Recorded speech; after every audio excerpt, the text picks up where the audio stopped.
Bueno, muy buenos días a todos.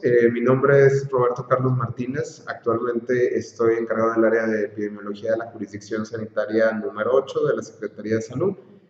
Soy médico general y el día de hoy vamos a hablar sobre un tema de suma importancia para la práctica clínica de todos nosotros, que es específicamente el diagnóstico y manejo de las infecciones de vías respiratorias superiores o vías respiratorias altas en el primer nivel de atención, ¿sí? Que pues son todos aquellos pacientes que nosotros vemos de primera intención.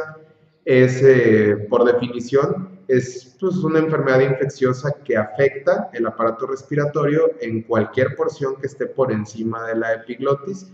Habitualmente hablamos de un periodo no mayor a 15 días. Cuando ya se extiende más allá de 15 días, probablemente ya no estamos ante una infección respiratoria aguda común, sino que ya se convertiría en una infección de tipo subagudo o incluso de tipo crónico. ¿Sí? Hablando de las generalidades de las infecciones respiratorias, tenemos hasta el momento que es la primera causa de morbilidad en nuestro país y es el principal motivo de consulta que nosotros vamos a tener. ¿Sí? En general las enfermedades infecciosas no son, pero específicamente hablando de las infecciones de vías respiratorias ocupan todavía el primer lugar. Por lo tanto, es importante que tengamos un conocimiento amplio sobre esto para poder incidir específicamente en esta causa de morbilidad. Tenemos de las infecciones respiratorias que son 2/3 partes aproximadamente en pacientes pediátricos, es decir, van a ser la mayor proporción de pacientes y de estos 1/3 son menores de 4 años, que como sabemos pues son pacientes que se consideran en los extremos de la vida y que por lo tanto van a tener factores de riesgo mayores que nos pueden generar complicaciones al final. Por eso es importante captarlo desde un principio y hacer el manejo adecuado. Específicamente la etiología de las infecciones de vías respiratorias altas, pudiéramos pensar tal vez que en su mayoría son de origen bacteriano, sin embargo los estudios nos han hablado específicamente de que la mayoría son de origen viral. Aproximadamente el 99.5% de los casos de infecciones van a ser de etiología viral. El principal agente que va a ser el causal de estas infecciones respiratorias va a ser el virus sincitial respiratorio, hablando ya específicamente de lo que son vías respiratorias, sobre todo lo que es a nivel faríngeo. Sin embargo, pues bueno, los otros tipos de cuadros de vías respiratorias, como en este caso pudiera ser la rinitis de origen viral o la rinofaringitis, también pueden ser o se han encontrado y se han aislado otros agentes virales como los adenovirus y los rinovirus, que generan cuadros similares y que clínicamente son indistinguibles, pero en la generalidad, virus sincitial respiratorio va a ser nuestro principal agente. Y pues bueno, esto nos hablaría, por supuesto, de que al ser un agente de tipo viral que no va a tener un tratamiento específico, pues la mayoría de los pacientes no van a requerir como tal un tratamiento más que sintomático. Sabemos que todos los cuadros virales, o al menos la mayoría, van a tener o van a ser autolimitados, por lo tanto, pues el paciente va a curar solo, ¿no? Después de este periodo va a haber una remisión completa de la sintomatología con un restablecimiento total de la salud del paciente sin necesidad de que nosotros demos algún medicamento específico, ¿no? Como les digo, únicamente lo sintomático es lo que nosotros tenemos que incidir. Por supuesto, como toda enfermedad infecciosa, pues va a depender de la transmisión de un agente. Por lo tanto, hay medidas preventivas que nosotros podemos, digamos, promover en el paciente y en los familiares para evitar tanto la transmisibilidad como el contagio secundario o la tasa de ataque secundario a las personas que también son integrantes de la familia, porque para esto se requiere un contacto relativamente estrecho. La principal de ellas, y que tal vez nos pudiera sonar así como muy poco efectiva, pero sin embargo lo es y bastante, pues es el lavado frecuente de manos, ¿no? Lavado con agua y jabón, por supuesto. Sabemos que la técnica habitual de lavado de manos pues tiene que durar cierto periodo de tiempo y todas las cosas que ya pudiéramos nosotros conocer, pero pues el chorro de agua en este caso o el barrido manual va a ser lo que va a ser más efectivo porque va a eliminar cualquier agente de tipo infeccioso que pudiera haber quedado en nuestras manos y que va a ser al final el vehículo de contagio, ¿sí? Sin embargo, bueno, también está descrito que cuando no es posible por alguna causa el lavado de manos constante, es decir, porque no se tiene a la mano tanto el jabón como el agua para poder estarlo haciendo de manera repetitiva, también otra alternativa que existe es la utilización de lo que se ha venido comercializando mucho últimamente, que en este caso sería el alcohol en gel. que según recomendaciones de los infectólogos, pues que son ahora sí que los más expertos en esta rama, también son altamente efectivos, aproximadamente con un 95 a 99% de disminución de la transmisión de los agentes. Por lo tanto, cualquiera de las dos opciones es válida, dependiendo de lo que se tenga a la mano.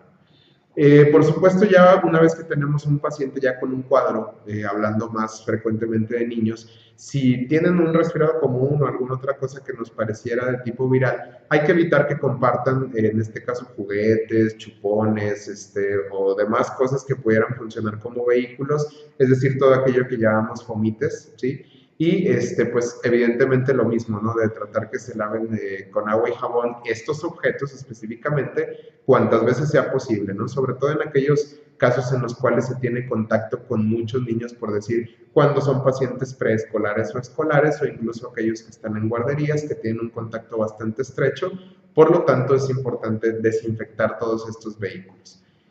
También, pues bueno, hay que invitar a todas las personas que visiten, en este caso al enfermo en cuestión, y pues invitarlos a que ellos también se laven las manos específicamente antes de tener el contacto directo con los niños, ya sea enfermos o no enfermos, y específicamente con los enfermos, después de tener el contacto, también el lavado de manos para evitar la diseminación de la gente a otras personas o otros pacientes que estén no enfermos, ¿sí? También, pues bueno, ya una vez que se tiene una persona cercana con un cuadro de vías respiratorias altas, pues idealmente hay que evitar el contagio, salvo que sea sumamente necesario tener convivencia con la persona, pues mejor tratar de no tener tanta cercanía, porque esto es lo que nos va a aumentar la tasa de distribución o de diseminación. Como les mencionaba hace un momento, pues todos aquellos sitios en los cuales haya una convivencia muy estrecha, como las escuelas o guarderías, pues nos van a incrementar la transmisión y también nos pueden incrementar la gravedad y la duración de los resfriados o de los cuadros respiratorios, ¿no? Por lo tanto, es importante aquí en este caso, cuando se va a tener este contacto estrecho, tratar de mejor hacer un aislamiento en lo que pasa este periodo de transmisibilidad, de modo que ya cuando esté en una fase de curación o convaleciente, pueda volver a sus actividades normales sin que haya una distribución importante de la enfermedad. La alimentación también es de suma importancia. Específicamente hablando de los pacientes pediátricos, sabemos que la lactancia materna va a dotar al niño en este caso de anticuerpos específicos contra muchos agentes a los que ya estuvo expuesto en este caso la madre. Por lo tanto, aquellos niños que no recibieron lactancia materna pues van a tener todavía un riesgo más elevado tanto de adquirir las infecciones como de que éstas se complican una vez adquiridas. Por lo tanto, es importante la promoción de la lactancia materna. Y ya en pacientes mayores de 6 meses, en los cuales ya la lactancia ya puede no ser exclusiva, sino que ya se pueden agregar fórmulas, también es importante pues seguir el resto de las medidas que hemos comentado, y específicamente hablando de la alimentación, pues está también descrito y hay una evidencia de que todos aquellos alimentos que contienen vitamina C refuerzan de manera importante todo lo que son las defensas de las vías respiratorias. Por lo tanto, esto nos disminuye la transmisión y nos acorta los periodos, en este caso, pues de cuadro agudo, ¿sí? Ahora, una de las cosas de suma importancia que nos suceden en la consulta de primera intención o a nosotros que estamos en primer nivel es que a veces omitimos en dar los datos de alarma de este tipo de enfermedades a los familiares, o tal vez los damos, pero no somos muy claros en algunas cosas.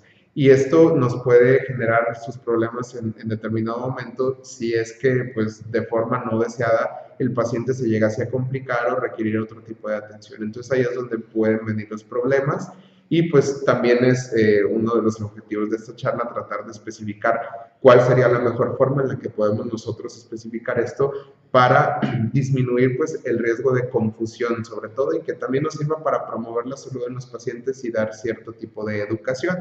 En este caso siempre, idealmente al padre de familia, pero si no, pues a cualquiera de las personas que acompañe al menor a la consulta, hay que indicarles pues todos estos datos, pero específicamente hablando de los datos de gravedad, hay que decirles y tajantemente, porque a veces luego tenemos esa dificultad, pero decirles que hay que llevarlo a un área de urgencias, ¿sí? De un segundo nivel de atención, si es que llega a presentar alguna de las siguientes situaciones. En este caso estaríamos hablando de síntomas neurológicos, es decir, Cualquier dato que nos hable de una disminución del estado de alerta en el paciente inmediatamente nos habla de que es un cuadro que se está agravando y esto ya no se debe de tratar idealmente en un primer nivel ni en una consulta general, se debe de tratar en un segundo nivel y en un área de urgencias para que cualquier eventualidad que pudiera ocurrir secundaria a esto se pueda resolver y se tengan todos los medios a la mano. Entonces tenemos como primer dato síntomas o signos neurológicos. Como segundo dato de importancia, tendríamos cualquier síntoma o signo de obstrucción en la vía aérea superior. Es decir, si nosotros vemos que hay datos, por ejemplo, de aleteo nasal, casi siempre tiene relación con una congestión completa o un cierre completo de las vías respiratorias altas, lo cual nos puede generar pues, otro tipo de problemas, ¿no? Que pueden desencadenar ya como tal una insuficiencia respiratoria. Por lo tanto, es importante que nosotros lo tengamos en cuenta y que se lo podamos decir a los padres. Ya en un caso muy extremo, que esperemos que no nos toquen, que nos lleguen pacientes hacia la consulta, pues los síntomas de obstrucción ya de vías aéreas inferiores, que ya estos normalmente se van a presentar como tal, como insuficiencia respiratoria. O sea, cuando son de vías aéreas superiores, se presentan como dificultad respiratoria, y cuando son de vías inferiores, casi siempre ya se traducen en datos de insuficiencia respiratoria, es decir, van a generar datos de hipoxia o sugestivos de hipoxia, y esto ya nos habla inmediatamente de que requiere una atención en segundo nivel.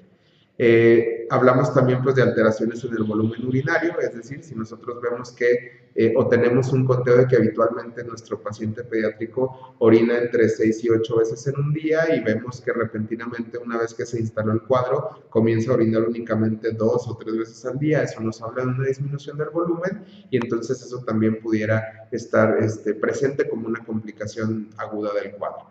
De igual manera, si tiene vómito persistente, también eso nos va a generar un dato de alarma, puesto que esto nos puede llevar a un cuadro de deshidratación que va a agravar todo el cuadro previo. Entonces también es importante que eso esté bien esclarecido en el familiar. Y pues también si se llega a agregar algún otro dato, algún otro signo, como en este caso pudiera ser exantema o ya propiamente petequias o datos de alguna púrpura, eso también pues nos habla de que hay datos de gravedad y todos estos signos que les he comentado nos hablan de que tenemos que enviar al paciente a un segundo nivel al área de urgencias o especificar bien al familiar que si los presenta en casa lo lleve directamente allá y no a la consulta. ¿De acuerdo?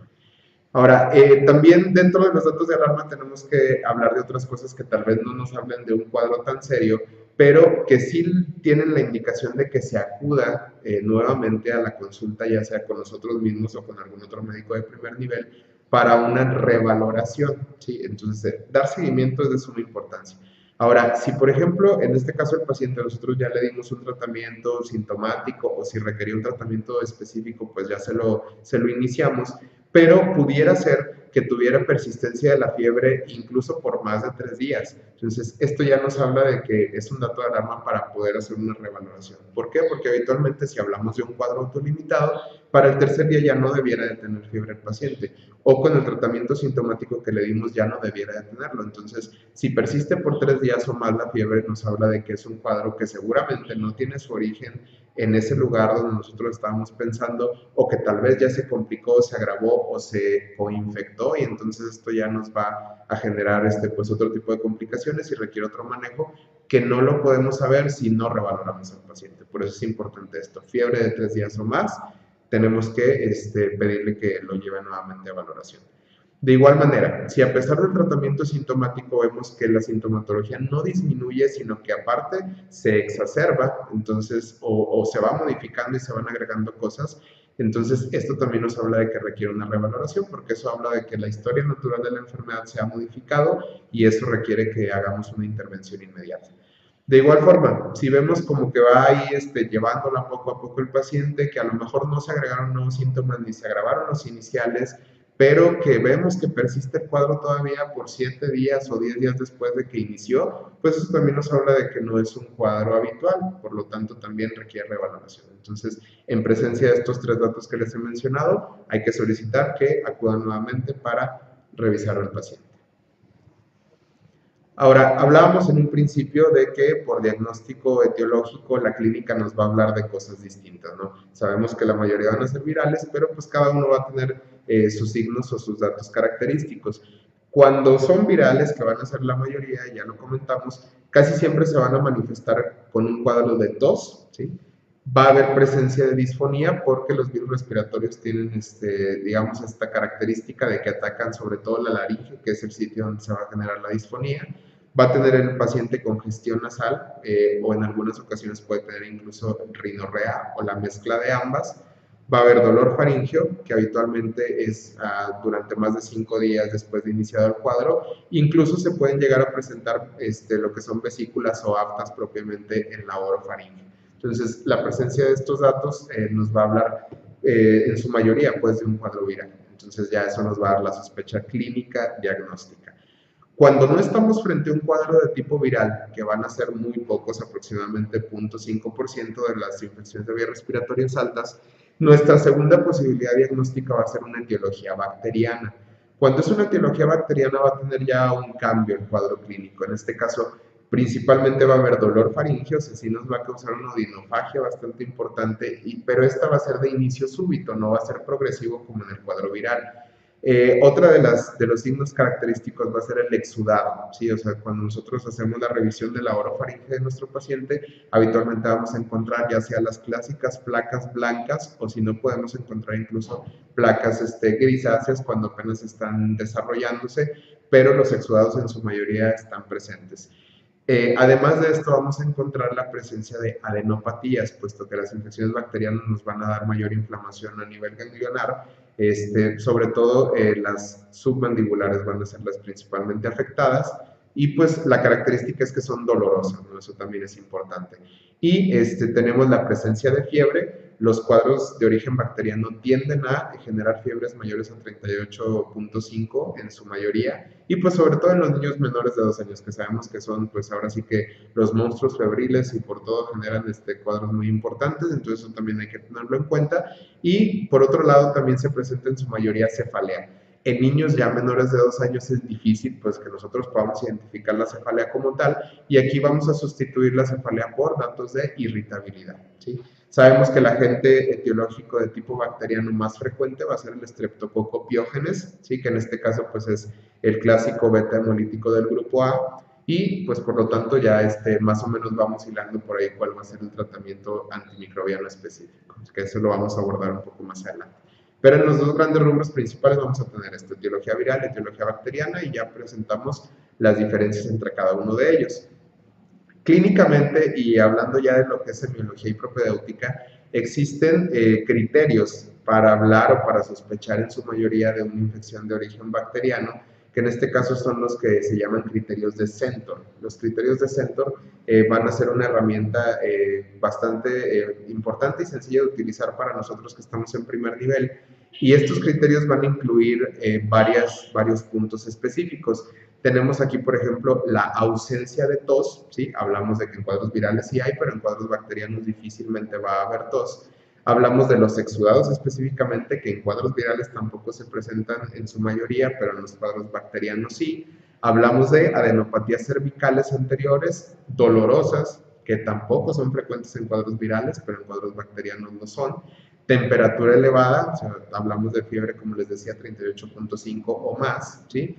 Y pues hablando de los grupos etarios, también eso nos va a ayudar un poquito más para orientarnos. De 3 a 14 años es, como quien dice, nuestra población blanco para infecciones bacterianas, y estos van a ser su mayoría. Entonces, estos que les he mencionado anteriormente van a ser estos criterios de Centor.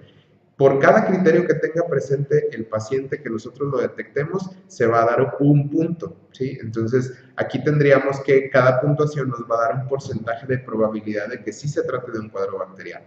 Cuando la puntuación después de la evaluación inicial nos da 0, ¿sí? Eso nos habla de que el riesgo de que sea bacteriana es un riesgo muy bajo, de aproximadamente 1 a 2.5%.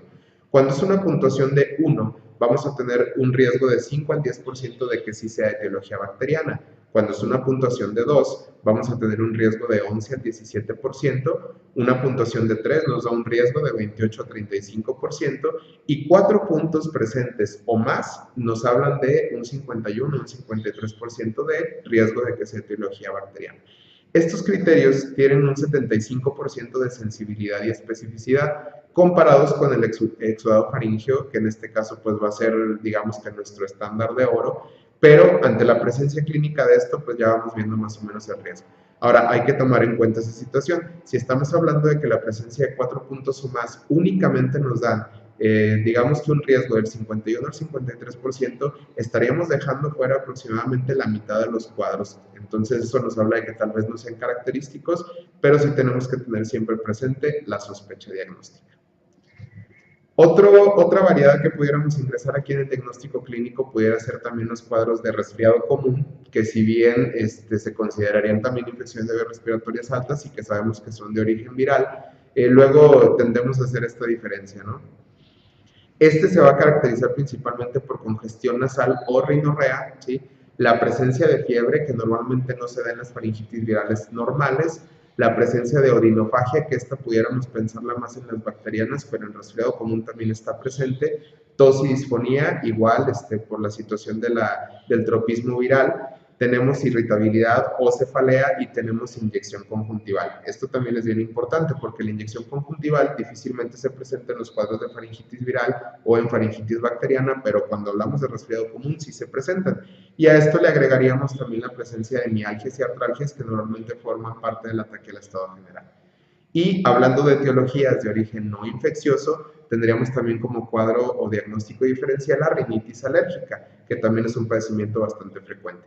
Sería caracterizado por un cuadro de rinorrea, la presencia de estornudos, ¿sí? La presencia de congestión nasal y prurito nasal, que ese también es uno de los datos más importantes, y casi siempre va a tener relación con cambios estacionales específicamente, o también pues, los cambios climáticos, ¿no? Entonces, este diagnóstico también lo tenemos que tener en cuenta para diferenciarlo del cuadro de origen infeccioso, ¿sí? Bien, ahora ya que tenemos la sospecha clínica, tenemos que hacer mano a veces de pruebas diagnósticas, cuando tal vez no está muy claro, o cuando tenemos la presencia de estos pacientes que en la revaloración tal vez siguen con un cuadro extendido o se agregaron más síntomas, pues tenemos que tener una base para sustentar nuestro diagnóstico, y esto es a través de las pruebas. El estándar de oro o gold standard va a ser el cultivo de exudado faríngeo, ¿sí? Aquí tenemos que tiene una sensibilidad del 90 al 95%, lo cual pues lo hace precisamente la prueba de oro, pero no va a ser como de uso extendido. O sea, estamos hablando ya nada más de cuadros específicos en los cuales existe la duda de si pudiera ser ese el origen. Lo que sí es que va a ser obligatorio, ahí sí hay que hacerlo al 100% de los pacientes en los cuales haya falla al tratamiento. Es decir, ya me llegó, yo sospeché en un cuadro de origen bacteriano, le inicié el esquema habitual que se tiene que dar, que ahorita lo vamos a ver más adelante, pero aún así no presenta mejoría el paciente. En estos tenemos la obligación de realizarle un exudado faríngeo para estar seguros de si realmente es una etiología bacteriana, y si hay la presencia de una bacteria, estar seguros de que es la bacteria que nosotros estamos pensando, de modo que si hay presencia de otra bacteria, pues podamos dar entonces un tratamiento antimicrobiano ya específico y dirigido, ¿sí? Ahora, se tiene que realizar seguimiento con cultivo, pero nada más hay algunos pacientes o algunas situaciones en las cuales se realiza esto. Aquí, por ejemplo, es en aquellos pacientes asintomáticos en los cuales haya un antecedente de fiebre reumática, ¿no? Que sabemos que es consecuencia directa de infección por ciertas cepas de Streptococcus pyogenes. Tenemos también que se tiene que realizar un cultivo de seguimiento en pacientes con faringitis aguda, que pudiera ser inespecífica, si sabemos que está la presencia de un brote de fiebre reumática. Como sabemos, no todas las cepas de Streptococcus pyogenes van a ser generadoras de fiebre reumática ni de sus complicaciones, sino solamente algunas, ¿no? Que van a ser específicamente relacionadas, ¿no? O que van a compartir antígenos de superficie con los mismos de las válvulas cardíacas, que son las que finalmente van a desencadenar el cuadro de fiebre reumática. Ahora, cuando se detecta la presencia de la circulación de una bacteria que sí tiene estas características, es importante pues que a cualquier faringitis le hagamos cultivo para estar seguros de que no vaya a haber la presencia de infección por este tipo de bacteria. De igual forma, si tenemos este brote ya conocido o el aviso pues, de que existe tal cosa y hay un paciente con datos de glomerulonefritis aguda, pues inmediatamente tenemos que hacer también cultivo para aislar la cepa específica que pudiera estarlo generando. Pero solamente en estos casos va a ser la restricción para hacer un cultivo de seguimiento. De otra forma no se va a realizar, salvo en las situaciones que les comenté previamente. Existen otros, digamos, auxiliares diagnósticos que pudiéramos utilizar y que seguramente ustedes conocen. Uno de ellos, que es el más común, son las antiestreptolicinas, ¿no? O anticuerpos antiestreptocócicos en suero. Sin embargo, estos tienen poca aplicación para fines de diagnóstico de un cuadro agudo. ¿Por qué? Porque normalmente van a ser anticuerpos de memoria, ¿sí? Entonces lo que vamos a encontrar ahí realmente va a ser una aglutinación de anticuerpos de cuadros previos que no nos van a servir para fines ni de saber específicamente de qué cepa se trata, ni de saber si, por ejemplo, en este caso, el cuadro de fiebre reumática o de glomerulonefritis, tiene relación con el cuadro agudo o con una infección estreptocócica reciente, por lo tanto no se consideran de utilidad para fines diagnósticos ni tampoco de tratamiento. Entonces, nada más nos hablan de una memoria inmunológica. Y la segunda prueba que pudiera tener relación directa aquí, por ejemplo, con el exudado faríngeo que ya hemos comentado, sería el panel de virus respiratorios, pero esto nada más sería cuando haya presencia de un aumento o un incremento importante en las infecciones respiratorias agudas que parecieran ser de origen viral, que no cubran los criterios de Centor, o que se hizo un exudado faríngeo con cultivo bacteriano, el cual nos dio negativo, y que aún así tenemos una presencia importante de infecciones en pacientes en un grupo etario específico. Aquí sí tenemos que hacer un panel de virus respiratorios, puesto que la importancia que tiene va a ser que nos va a hablar específicamente de cuál circulación viral tenemos en el momento, en la región o hablando de un sitio en específico, pero solamente es para casos ya muy extremos. En este caso se va a hacer igual un exudado faríngeo, pero se envía en un medio de transporte viral específico para que nos aíslen cuál es el agente viral que nos está causando los cuadros. Pero esto, como les digo, ya es parte de situaciones especiales o cuando detectamos brotes inespecíficos de infecciones respiratorias agudas. Ahora, vamos a pasar ya a la parte del tratamiento. Ya vimos cómo lo diagnosticamos clínicamente, ya vimos cómo podemos auxiliarnos con algunos otros diagnósticos, tanto de cultivos como de otras cosas, pero ya nos vamos específicamente al tratamiento. El tratamiento lo podemos dividir en dos rubros importantes. En este caso sería el tratamiento no farmacológico, que son todas las medidas generales que podemos explicar al familiar del paciente o directamente al paciente y que también van a ayudar a que su cuadro sea, pues digamos, más llevadero. Y tenemos el otro rubro importante, que es lo que más nos gusta a nosotros, que sería el tratamiento farmacológico, ¿no? Pero bueno, tenemos que acostumbrarnos a manejar ambas cosas, ¿no? Porque eso también es de ayuda para el paciente. Hablando específicamente del tratamiento no farmacológico, tenemos aquí pues cuestiones que parecieran muy simples, pero por ejemplo en pacientes pediátricos son muy útiles, como la elevación de la cabecera o en este caso la utilización de una almohada un poco más alta que pudiera mantener la permeabilidad adecuada de sus vías respiratorias altas. Asimismo, sabemos que todos los pacientes de esta edad no manejan adecuadamente sus secreciones, puesto que no tienen la misma capacidad de nosotros, tanto para la expulsión de secreciones respiratorias, como para estarse sonando la nariz constantemente. Por lo tanto, ahí sí tenemos que nosotros decirle a los familiares que le brinden ese apoyo, haciendo la aspiración de secreciones nasales y limpiando constantemente para que no se acumulen, porque pues eso le va a generar más molestia, ¿no? Entonces, elevar la cabecera, aspiración de secreciones, que suena muy simple, pero puede ser muy útil. Tenemos también, a veces damos nosotros el reposo, ¿no? El famoso reposo, que puede ser relativo o absoluto, pero esto va a depender directamente de cómo se vea clínicamente el paciente o de sus necesidades, ¿no? Entonces, si nosotros vemos que no hay ningún inconveniente, pues puede seguir haciendo sus actividades normales ya con un tratamiento para los síntomas o tratamiento específico, siempre y cuando no interfiera, ¿verdad? Pero si nosotros vemos que por la situación física del paciente o como nosotros lo vemos clínicamente no puede continuar con sus actividades normales, pues bueno, ya indicaremos otro tipo de reposo, pero va a ser en base pues a cómo se ve en ese momento. Si de otra forma no es indispensable el reposo.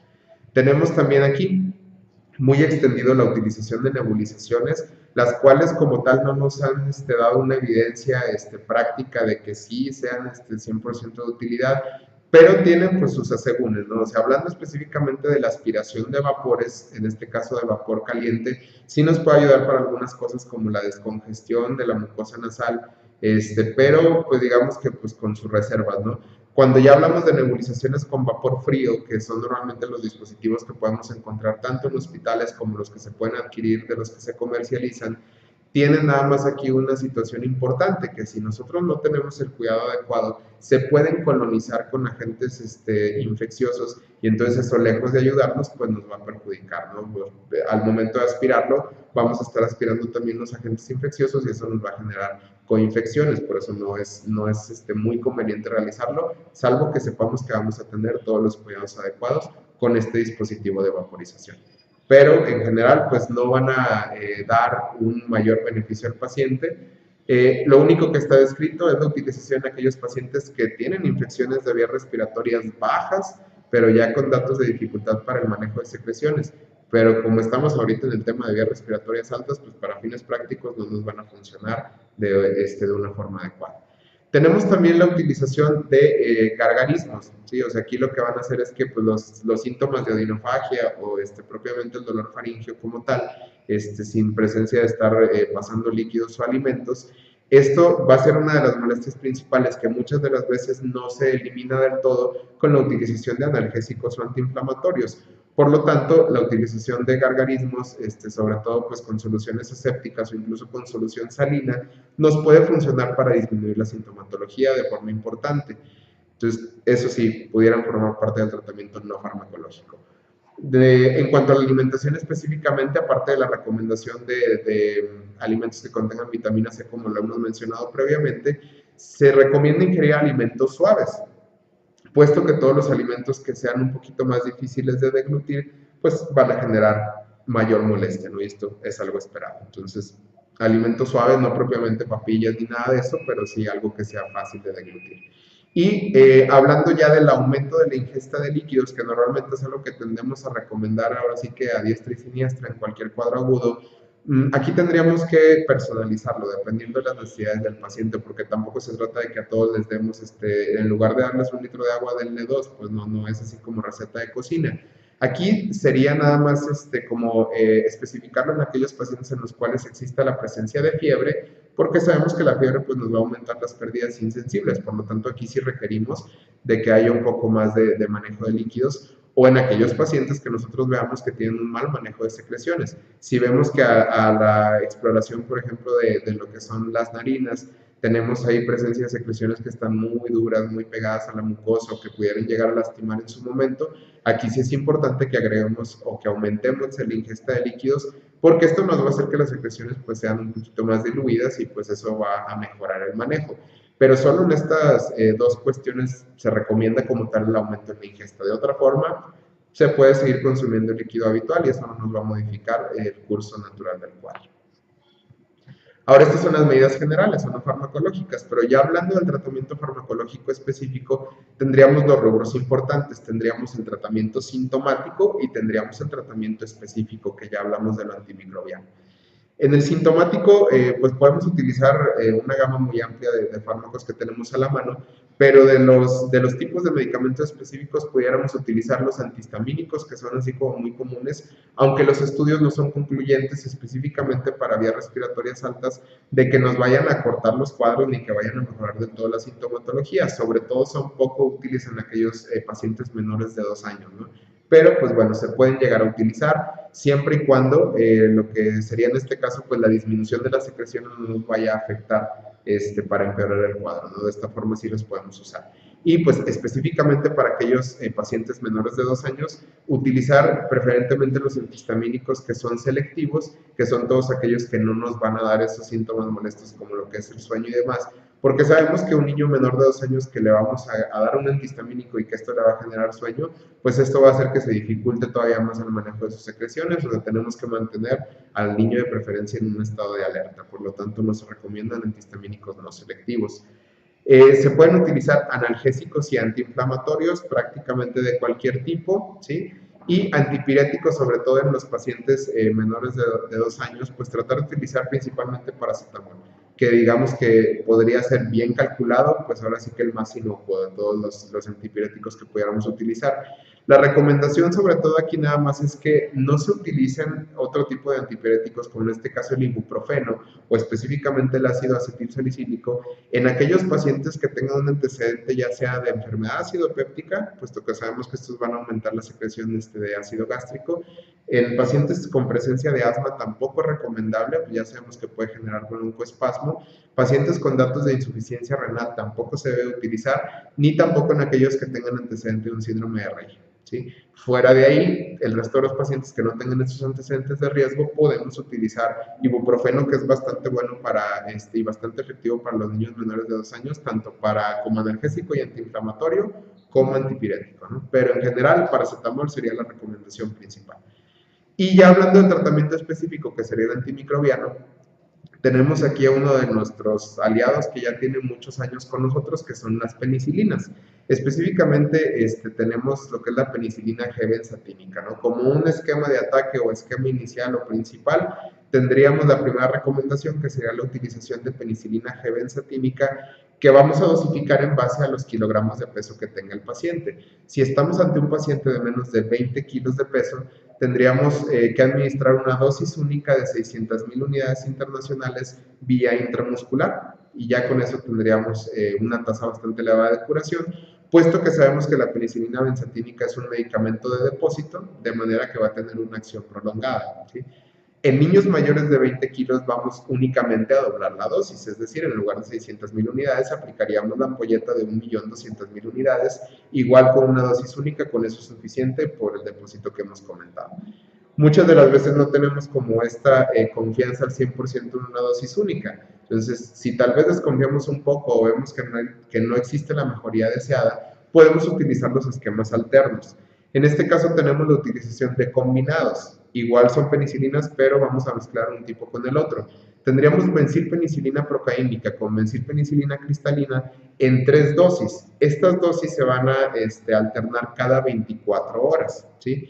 Y después de la tercera dosis, entonces sí ya pondríamos la penicilina benzatínica que hemos comentado anteriormente. En niños menores de 20 kilos tendríamos 3 dosis de penicilina procaínica con cristalina de 400,000 unidades y la dosis final, que vendría a ser la de benzatínica, 600,000 unidades, así como lo habíamos platicado anteriormente. Y en niños mayores de 20 kilos tenemos dosis o 3 dosis iniciales de 800,000 unidades de bencilpenicilina procaínica más cristalina, y la última dosis, que vendría a ser la cuarta, igual, 1.200.000 unidades de penicilina benzatínica, y con eso ya tenemos un esquema completo, ¿sí? Ahora, si tenemos un paciente que es alérgico a las penicilinas, pues podemos utilizar otro tipo de medicamentos alternos. En este caso, nuestro primero de ataque vendrían a ser los macrólidos, específicamente la eritromicina. La eritromicina la vamos a dosificar a 30 a 40 miligramos por kilo por día, y este es de administración por vía oral. Este total de miligramos que nos dé, dependiendo del kilo de peso del paciente, va a ser dividido en 3 dosis, ¿sí? Y se recomienda extender el esquema durante 10 días. Ahora, es importante saber también que aproximadamente el 15 al 20% de las cepas de Streptococcus pyogenes que circulan en nuestro país son resistentes a macrólidos. Por lo tanto, pues también aquí tenemos que ver la evolución del paciente un poco más de cerca ante la presencia de una cepa resistente. Tenemos como segunda línea la utilización de clindamicina, que también se utiliza para casos donde es resistente o es recurrente la faringoamigdalitis streptocócica, y esta la vamos a dosificar de 10 a 20 miligramos por kilo por día, igualmente es por vía oral. Se va a dividir en 4 dosis, no en 3, pero el tratamiento en cuanto a duración va a ser exactamente igual, durante 10 días, ¿sí? Ahora, ante un paciente que no tiene, en este caso, alergia a las penicilinas, ¿sí?, pero que pudiéramos tener datos de faringoamigdalitis recurrente, o que tal vez ya iniciamos esquema con penicilina y no fue 100% adecuado, pudiéramos estar ante una cepa de Streptococcus pyogenes que sí es sensible a las penicilinas, pero que también tiene inhibidores de beta-lactamasas. Entonces eso nos disminuye mucho la eficacia en este caso, de la penicilina como tal.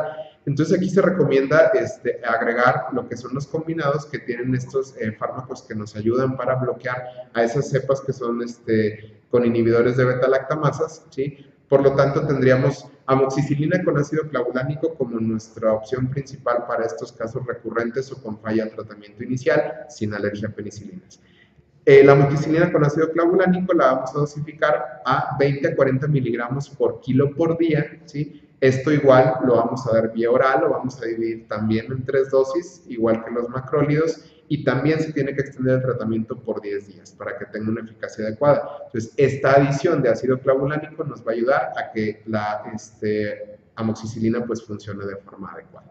Entonces, en la generalidad, esos son los esquemas de tratamiento farmacológico que tenemos, pero hablamos específicamente pues, de los cuadros bacterianos. Hablando de los cuadros virales, únicamente sintomáticos, más las medidas preventivas que ya hemos mencionado, que van a ser en su mayoría, pero insistimos, lo más importante es dar datos de alarma a los familiares o a los padres para que detecten cualquier dato de complicación de forma temprana y nosotros podamos hacer una intervención adecuada. Y pues bueno, prácticamente con esto damos por concluido el tema. No, pues si hubiera alguna otra situación en particular que tratar, pues ya lo pudiéramos ver en otro momento. Pero pues yo creo que ya con esto podemos abarcar todo lo que requerimos para dar una consulta de primer nivel adecuada ante un paciente de vías respiratorias superiores. Muchas gracias.